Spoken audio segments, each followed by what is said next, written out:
여러분, 지금 비트코인이 무너지고 있습니다. 트럼프가 당선되기 전 가격으로 되돌아갔어요. 아니, 그것도 뚫고 더 내려가고 있습니다. 한국 투자자들이 가장 두려워하던 심리적 마지노선인 1억 원이 깨졌습니다. 새벽에 잠에서 깨서 폰을 봤는데 9,200만 원이더군요. 어제까지만 해도 에이, 1억은 지켜주겠지 했던 분들, 지금 어떤 심정이실까요? 더 무서운 건 이게 끝이 아닐 수도 있다는 겁니다. 어쩌면 시작일 수도 있어요. 2021년 4월을 기억하십니까?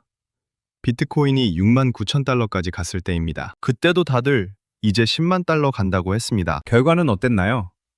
2022년 1만 5천 달러까지 폭락했습니다. 78% 하락이었어요. 당시 고점에서 산 사람들, 지금도 회복 못한 분들 많습니다. 오늘 영상에서는 비트코인이 왜 이렇게 무너지고 있는지, 그리고 정말로 4만 달러까지 갈 수 있는지 냉정하게 분석해 보겠습니다. 끝까지 보시면 여러분의 투자 판단에 분명 도움이 될 겁니다. 아니, 도움이 되어야 합니다. 여러분의 자산이 걸린 문제거든요.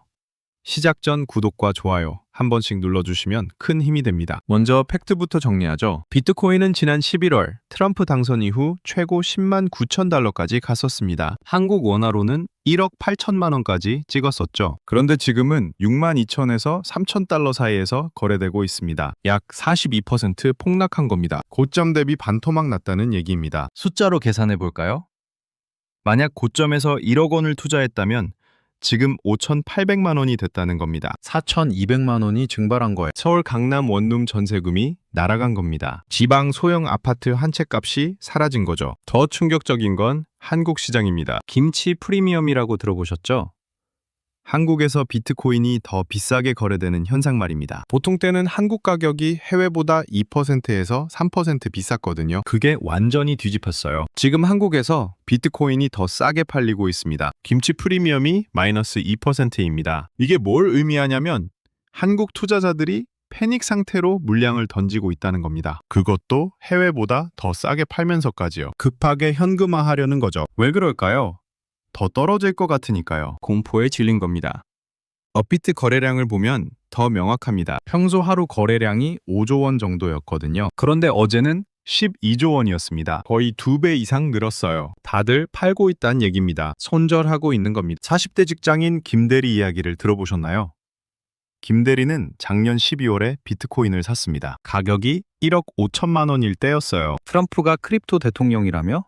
이제 2억 간다고 생각했대요. 5천만 원을 투자했습니다. 적금 깨고 대출받고 모은 돈이었죠. 지금 김대리 계좌에는 2,900만 원이 남아 있습니다. 2,100만 원 손실입니다. 김대리, 월급이 400만 원인데 5개월치 월급이 날아간 거예요. 김대리는 매일 밤 업비트만 들여다본답니다. 잠도 제대로 못 잔다고 해요. 부인한테도 아직 말 못했대요. 이더리움은 더 처참합니다. 2,000달러마저 깨졌어요. 고점이 4,800달러였거든요. 60% 가까이 떨어진 겁니다. 리플은 하루에 20% 폭락했습니다. 솔라나는 30% 빠졌어요. 알트코인들은 말도 꺼내지 맙시다. 완전히 학살장입니다. 50대 자영업자 박 사장도 마찬가지입니다. 박 사장은 리플에 3천만 원을 넣었어요. 지금 1,200만 원이 됐습니다. 60% 손실입니다. 박 사장은 내가 왜 이런 걸 샀을까? 라며 후회한답니다. 하지만 지금 팔기도 애매해요. 이미 너무 많이 잃었거든요. 그럼 왜 이렇게 떨어진 걸까요? 단 하나의 이유가 아닙니다. 여러 악재가 동시에 터졌어요. 완벽한 폭풍이 몰아친 겁니다. 첫 번째는 고용지표 충격입니다. 미국 고용지표가 예상보다 훨씬 나빴습니다. 2025년 1월 고용보고서가 발표됐는데요. 2009년 금융위기 이후 가장 많은 감원이 발표됐어요. 1월에만 10만 개의 일자리가 사라졌습니다. 전문가들은 5만 개 정도 줄어들 거라고 예상했거든요. 그런데 10만 개나 날아간 겁니다. 예상의 2배입니다. 이게 무슨 의미냐고요? 경기가 나빠지고 있다는 신호예요. 기업들이 사람을 자르기 시작했다는 겁니다. 실리콘밸리가 특히 심각합니다. 테크 기업들이 구조조정에 들어갔어요. 구글은 5천 명을 자른다고 발표했습니다. 메타는 10,000명입니다. 아마존도 8천 명을 내보낸다고 했어요. 왜 이렇게 자를까요? 돈이 안 되니까요. 수익성이 악화됐거든요. 경기가 둔화되면 어떻게 될까요? 사람들이 소비를 줄입니다. 기업 실적이 나빠집니다. 주식이 떨어집니다. 그리고 위험 자산은 제일 먼저 팔립니다. 비트코인 같은 거요. 일단 현금부터 확보하자는 심리가 퍼지는 겁니다. 월가의 한 펀드 매니저는 이렇게 말했습니다. 경기 침체가 오면 가장 먼저 팔리는 게 암호화폐다. 왜? 필수품이 아니니까. 생존에 필요 없으니까. 냉정하지만 맞는 말입니다. 두 번째는 인공지능이 소프트웨어를 잡아먹는다는 공포입니다. 엔트로픽이라는 인공지능 회사가 코워커라는 제품을 발표했습니다. 이게 기존 소프트웨어 회사들이 하던 일을 인공지능이 다 해버리는 거예요. 금융 서비스를 예로 들어볼게요. 지금까지는 금융 소프트웨어 회사가 프로그램을 만들어서 팔았잖아요. 그런데 이제 인공지능이 그 일을 합니다. 심지어 더 빠르고 정확하게요. 법률 분야도 마찬가지입니다. 계약서 검토, 판례 분석, 이런 걸 인공지능이 몇 초 만에 처리해요. 데이터 분석은 더 심각합니다. 지금까지 데이터 분석 소프트웨어가 수백만 원, 수천만 원씩 했거든요. 그런데 인공지능은 월 $99면 됩니다. 100분의 1 가격이에요. 그래서 소프트웨어 주식들이 폭락했습니다. 팔란티어는 12% 떨어졌어요. 데이터 분석 회사죠. AMD는 17% 빠졌습니다. 반도체 회사인데 소프트웨어 수요가 줄면 반도체 수요도 줄거든요. 그리고 이게 왜 비트코인이랑 관련이 있냐고요? 간접적으로 연결돼 있습니다. 테크 주식이 떨어지면 투자자들 심리가 나빠져요. 기술주가 이렇게 떨어지는데 암호화폐는 괜찮을까? 불안해지는 겁니다. 그래서 같이 팔리는 거예요. 실제로 데이터를 보면 나스닥 지수와 비트코인 가격의 상관관계가 0.7입니다. 거의 같이 움직인다는 뜻이에요. 나스닥이 떨어지면 비트코인도 떨어집니다. 예외가 거의 없어요. 세 번째가 진짜 무서운 부분인데 바로 레버리지의 죽음의 소용돌이입니다. 많은 기관들이 비트코인을 단순히 현물로만 보유한 게 아닙니다. 비트코인을 담보로 대출을 받고 그 돈으로 또 비트코인을 사고 파생 상품을 거래하고 있습니다. 쉽게 설명해 드릴게요. 당신이 비트코인 10개를 가지고 있다고 해봅시다. 그걸 담보로 은행에서 5억 원을 빌립니다. 그 5억 원으로 비트코인을 또 삽니다. 그럼 비트코인이 총 15개가 되죠. 이게 레버리지예요. 비트코인 가격이 오르면 어떻게 될까요? 대박입니다. 10개만 가지고 있었으면 10% 수익인데 레버리지 끼면 15% 수익이 나요. 좋아 보이죠? 하지만 반대로 떨어지면 어떻게 될까요? 지옥입니다. 비트코인이 10% 떨어지면 당신 손실은 15%예요. 20% 떨어지면 30% 손실입니다. 감당이 안 되는 거죠. 그리고 더 무서운 게 있습니다. 마진콜이에요. 비트코인 가격이 일정 수준 이하로 떨어지면 은행이 전화를 겁니다. 담보 가치가 떨어졌으니 돈 더 넣으시든지 아니면 강제로 청산하겠습니다. 이게 마진콜입니다. 돈이 없으면 어떻게 돼요? 강제 청산됩니다. 은행이 당신 비트코인을 시장에 던져버려요. 그럼 비트코인 가격이 더 떨어지겠죠? 그럼 또 다른 사람들한테 마진콜이 가고 또 청산되고 악순환이 시작되는 겁니다. 이게 다 엮여 있어요. 비트코인이 떨어지면 담보 가치가 떨어지고 마진콜이 오고 강제 청산되고 그러면 또 가격이 떨어지는 악순환이 시작됩니다. 눈덩이가 굴러가는 거예요. 멈출 수가 없습니다. 실제로 지난주에 10억 달러어치 비트코인이 청산됐습니다. 하루 만에요. 이게 얼마나 큰 금액인지 아세요? 한화로 1조 3천억 원입니다. 이 돈이 시장에 한꺼번에 쏟아진 거예요. 가격이 안 떨어질 수가 없죠. 더 웃긴 건 금과 은까지 같이 떨어지고 있다는 겁니다. 왜냐하면 암호화폐 거래소에서 금과 은 선물을 비트코인과 같은 담보로 거래하거든요. 비트코인이 떨어지니까 마진콜 막으려고 금이랑 은을 팔아야 하는 거예요. 금이 온스당 2,600달러였는데 지금 2,450달러예요. 6% 빠진 겁니다. 은은 온스당 32달러에서 29달러로 떨어졌어요. 10% 하락이죠. 안전자산이라는 금마저 떨어지는 겁니다. 그리고 결정타가 왔습니다. 빅쇼트의 그 남자, 마이클 버리 말입니다. 2008년 금융위기를 예측해서 대박낸 전설의 투자자죠. 영화로도 만들어졌잖아요. 크리스천 베일이 연기한 그 캐릭터요. 그가 비트코인에 대해 경고를 했습니다. 비트코인이 5만 달러까지 갈 수 있다고요. 여러분, 5만 달러면 지금보다 20% 더 떨어지는 겁니다. 6만 달러에서 5만 달러면 1만 달러가 빠지는 거예요. 한화로 1,300만 원 더 떨어진다는 뜻입니다. 그런데 버리가 말한 건 단순한 가격 예측이 아닙니다. 시스템적 붕괴에 대한 경고입니다. 그는 X, 옛날 트위터죠.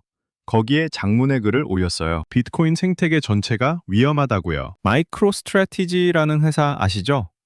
비트코인 70만 개 보유하고 있는 회사 말입니다. 마이클 세일러라는 CEO가 운영하는 회사예요. 문제는 이 회사가 어떻게 비트코인을 샀냐는 겁니다. 현금으로 산 게 아닙니다. 전환사채를 발행했어요. 전환사채가 뭐냐고요?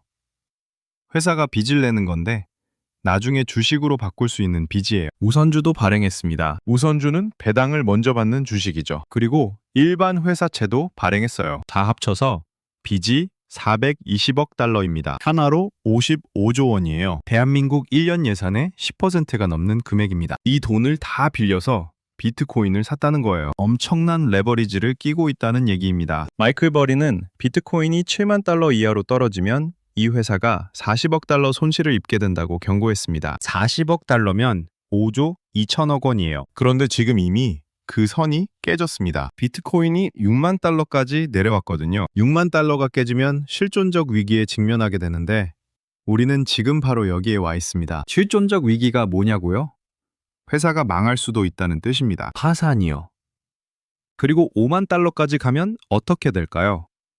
버리는 회사가 파산할 가능성이 60%라고 했어요. 10중 6은 망한다는 겁니다. 무섭죠? 마이크로 스트래티지가 망하면 어떻게 될까요? 보유한 비트코인 70만 개를 시장에 던져야 합니다. 빚을 갚아야 하니까요. 70만 개가 얼마나 많은 양인지 아세요?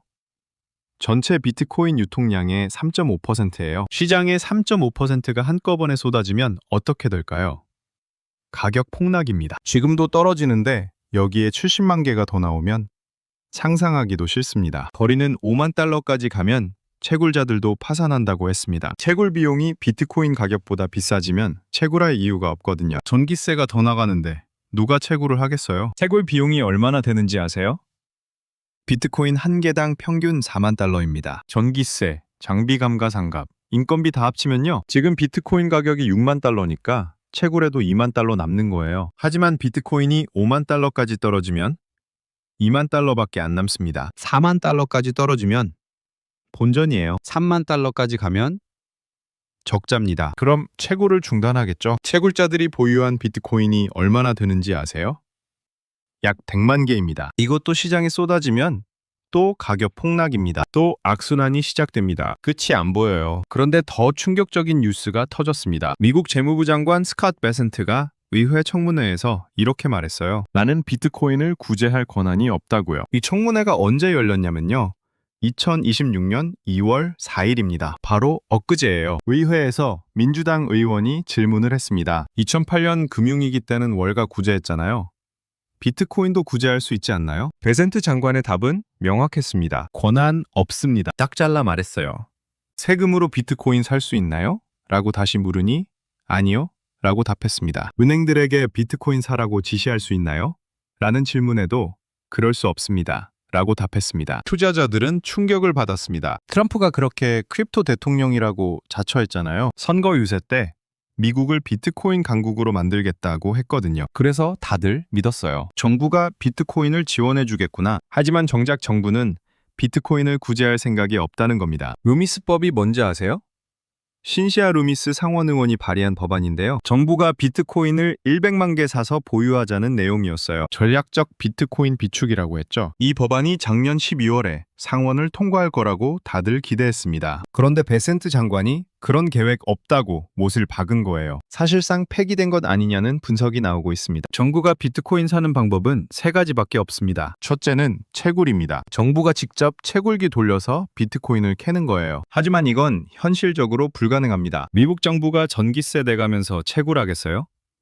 말이 안 되죠? 둘째는 압류입니다. 범죄자들이 가진 비트코인을 빼앗는 거예요. 실제로 미국 정부는 실크로드라는 다크웹 사이트에서 압류한 비트코인이 10만 개쯤 있습니다. 하지만 이것도 양이 제한적입니다. 범죄자가 얼마나 있겠어요? 셋째는 매입입니다. 시장 내서 직접 사는 거죠. 그런데 방금 안 한다고 선언했습니다. 결국 비트코인에 대한 정부의 지원은 없다는 겁니다. 2008년 금융위기 때를 생각해 보세요. 리먼 브라더스가 망했을 때 정부가 뭘 했나요? AIG에 1,700억 달러를 지원했습니다. 시티그룹에 450억 달러를 퍼부었어요. 뱅크 오브 아메리카에도 수백억 달러를 줬죠. 너무 크게 망하게 둘 수 없다면서요. 하지만 비트코인은 망하든 말든 알아서 하라는 겁니다. 냉정하죠. 하지만 어쩔 수 없어요. 비트코인은 은행이 아니거든요. 정부가 보호할 의무가 없습니다. 그럼 도대체 어디까지 떨어질까요?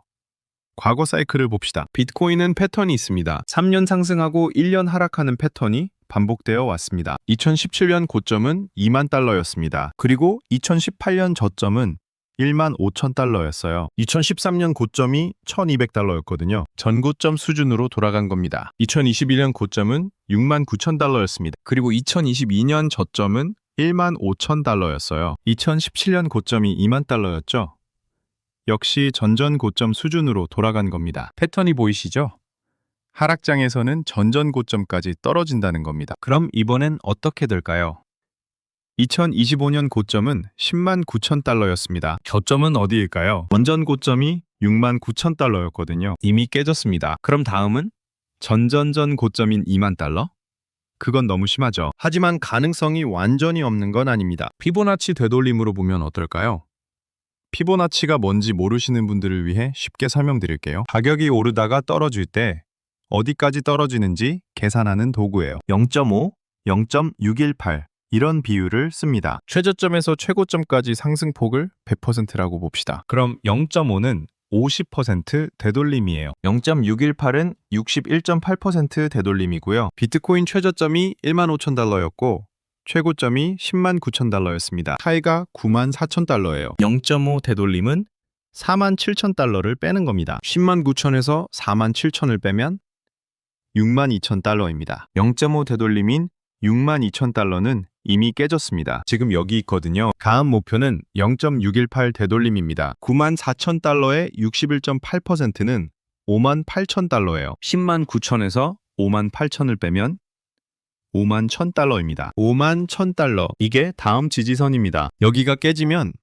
40,000달러대로 진입합니다. 전고점인 69,000달러도 이미 깨졌습니다. 2024년 최저점이 49,000달러였다는 점을 고려하면 최악의 시나리오는 40,000달러대 진입입니다. 40,000달러까지 가면 고점 대비 63% 하락입니다. 109,000달러에서 산 사람은 63% 손실을 보는 거예요. 1억 원이 3,700만 원이 되는 겁니다. 6,300만 원이 증가합니다. 가격 조정도 무섭지만 더 무서운 건 시간 조정입니다. 2018년을 기억하세요. 여기가 바닥이겠지 하면 더 떨어지고 이제 올라가겠지 하면 또 떨어졌습니다. 2018년 1월 비트코인이 17,000달러였어요. 다들 15,000달러는 지켜주겠지 라고 생각했습니다. 3월에 8,000달러까지 떨어졌어요. 그래도 여기가 바닥이다 라고 믿었죠. 11월에 3,000달러까지 갔습니다. 17,000에서 3,000까지 82% 하락입니다. 그런데 이게 한 번에 떨어진 게 아니에요. 몇 개월에 걸쳐서 조금씩 계속 빠진 겁니다. 횡보하면서요. 횡보가 뭐냐고요? 옆으로 가는 거예요. 오르지도 떨어지지도 않고 비슷한 가격에서 왔다 갔다 하는 겁니다. 그러다가 어느 날 갑자기 뚝 떨어져요. 그리고 또 횡보합니다. 또 뚝 떨어지고 이게 1년, 2년 계속됩니다. 금액으로 보면 별로 안 떨어진 것 같은데 퍼센트로 보면 50%더 떨어지기도 합니다. 예를 들어 8,000달러에서 3,000달러까지 떨어진 거 있잖아요. 금액은 5,000달러밖에 안 되는데 퍼센트로는 62.5%예요. 그리고 그동안 여러분은 멘탈이 갈리면서 시드가 바닥나면서 결국 진짜 바닥에서 손절하게 됩니다. 이게 진짜 무서운 겁니다. 가격이 떨어지는 것보다 시간이 지나가는 게 더 무섭습니다. 왜냐면 사람은 기다리는 게 제일 힘들거든요. 1년, 2년 계속 떨어지면 도대체 언제까지 떨어지는 거야? 절망하게 됩니다. 그리고 결국 포기합니다. 그냥 손절하고 잊어버리자. 그런데 그게 바닥인 경우가 많아요. 아이러니죠? 투자 조언은 드릴 수 없습니다. 저는 금융 전문가가 아니거든요. 하지만 과거 생존자들의 전략을 공유하겠습니다. 2018년 하락장에서 살아남은 사람들이 뭘 했는지 말이에요. 첫 번째 전략은 바이사이드 유지입니다. 바이사이드가 뭐냐고요? 매수하는 쪽에 있다는 뜻입니다. 지금 팔기엔 이미 늦었습니다. 40% 이상 떨어진 상태에서 팔면 그 손실을 확정하는 거예요. 그렇다고 여기서 물량 다 던져 넣으면 안 됩니다. 더 떨어질 수 있거든요. 소액으로 꾸준히 사세요. 10,000원씩이라도요. 일주일에 10,000원, 한 달에 40,000원, 1년이면 48만 원입니다. 48만 원으로 뭘 해?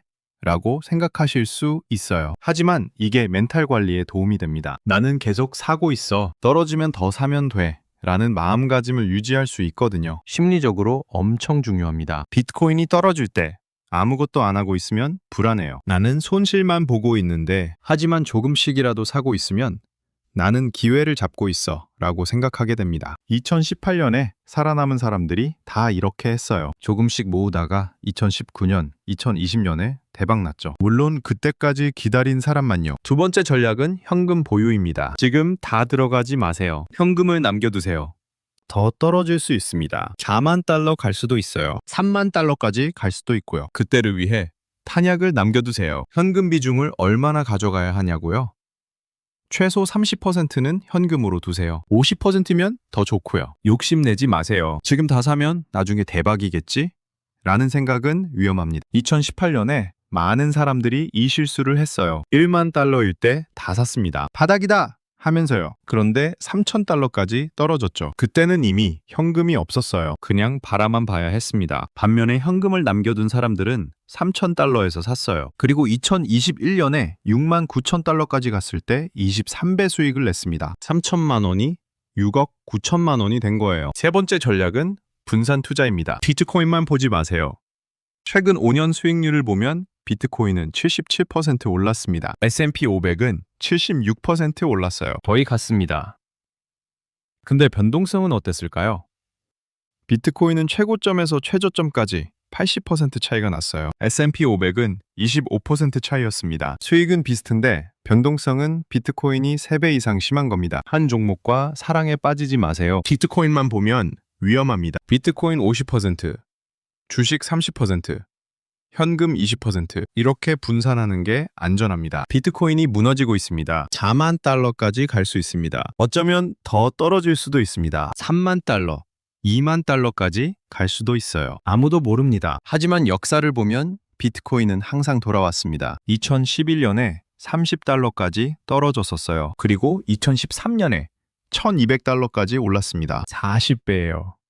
2015년에 200달러까지 떨어졌습니다. 그리고 2017년에 2만 달러까지 올랐어요. 100배입니다. 2018년에 3천 달러까지 떨어졌습니다. 그리고 2021년에 6만 9천 달러까지 올랐어요. 23배죠? 패턴이 보이시나요? 항상 돌아왔습니다. 문제는 그 항상이 이번에도 적용될까요? 아무도 모릅니다. 과거 성과가 미래를 보장하지 않거든요. 이번엔 다를 수도 있어요. 정말로 끝일 수도 있습니다. 그래서 조심해야 합니다. 겸손해야 합니다. 준비해야 합니다. 공포에 팔지도 마세요. 다 끝났어! 하면서 손절하면 진짜 바닥에서 파는 겁니다. 탐욕에 사지도 마세요. 지금이 기회야! 하면서 올인하면 더 떨어질 때 감당 못합니다. 냉정하게, 계획적으로, 장기적으로 접근하세요. 1년, 2년, 3년을 보세요. 다음 주, 다음 달 가격은 중요하지 않습니다. 3년 후 가격이 중요한 겁니다.